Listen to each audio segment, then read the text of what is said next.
Today I'm gonna showcase one of the tools I've built. Now that we are moving into the era of personalized apps, everyone is gonna have their own unique apps that does exactly what they want and how they want. So here this is the code in the backend. Here we have a backend. We use Python for different tools, and then we use React for the front end for customization, better look, easy to use. And then I used Cursor to build this one, and then it took me about 3 hours to put everything together. And let me show you how this works. We started. Okay, so obviously if this is your page, you don't need a landing page or a home page or anything like this. Gonna showcase the tools in here so everyone can use it, or I'll just use this one for coaching purposes.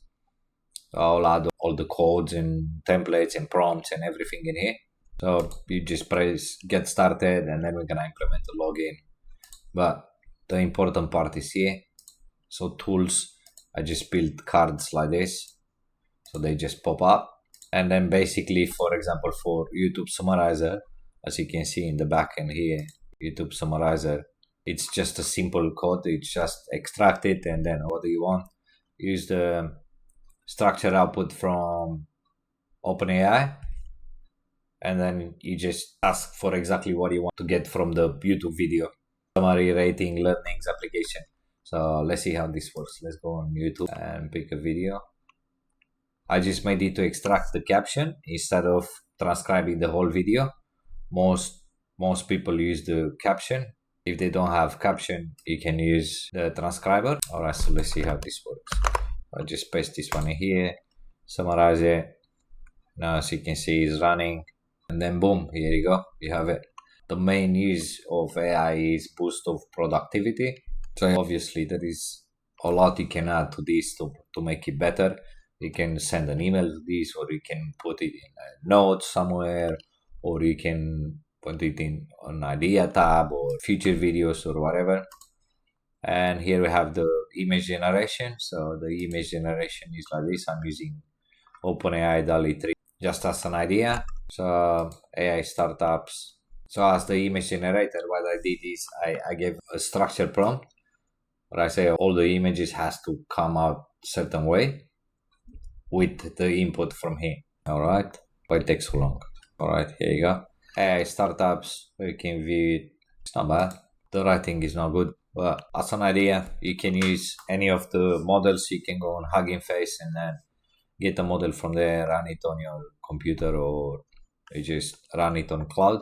Let's see the next one, the text generator, the UI generator. So for example, you want a newsletter, and then you want a newsletter for AI, new products, for example, just as an example.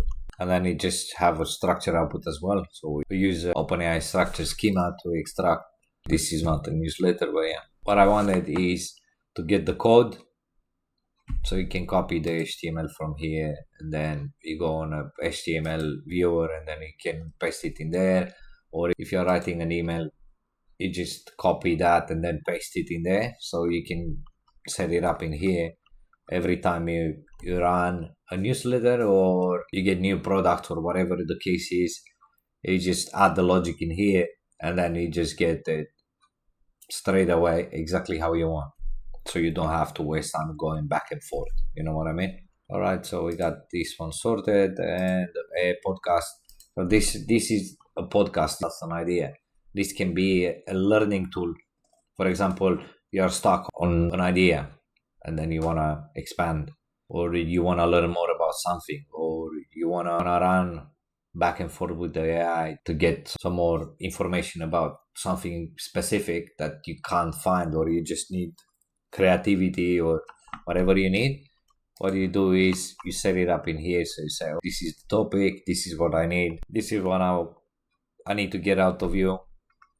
You are specialized in this area. You can add a data set or some more information about the topic that you add the topic. Welcome to the show. Today, we're diving into the nitty-gritty of the AI startup scene. So, tell me, what's the wildest thing you've seen in this rapidly evolving landscape? Are we talking robots doing stand-up comedy yet, or what? I think AI startups are like coffee. While some give you that perfect boost, others leave you feeling a bit jittery, right? Yeah, What's so your take on the coffee to success ratio in this space? you get the idea. You can set it up, do whatever you want to do. You can even generate some visualizations or some animation on the screen when they talk and doing all sorts of stuff. I think it's pretty cool. This one with Vapi is pretty good. I still work on it. It's a little bit more complex. What is it? So this is the tool page and this is the Vapi podcast. Yeah. It's a bit more complex. And I'm trying to use two different agents to talk to each other and then add knowledge base and then the knowledge base to update every podcast. So podcast or every run. So every time you run them, they will add in the database that they talked about that topic and they keep track of what they talk about. And then if you have a business that you want the AI to keep track of, or if you want to learn something, or if you're learning with AI, if you're talking to the AI, you can add some sort of long-term memory. The memory will update, so every time you talk to it, it will remember everything. So let's say, Hello. Welcome to the podcast. I'm excited to have you here today to talk about AI startups. Can you tell us a bit about your background and your experience in the industry? I don't have experience or a background in the industry. That's okay. We're always eager to hear diverse perspectives. Why? What sparked Why your would you say that? I apologize if my response was inappropriate. I am here to facilitate a positive and inclusive Now you get the idea.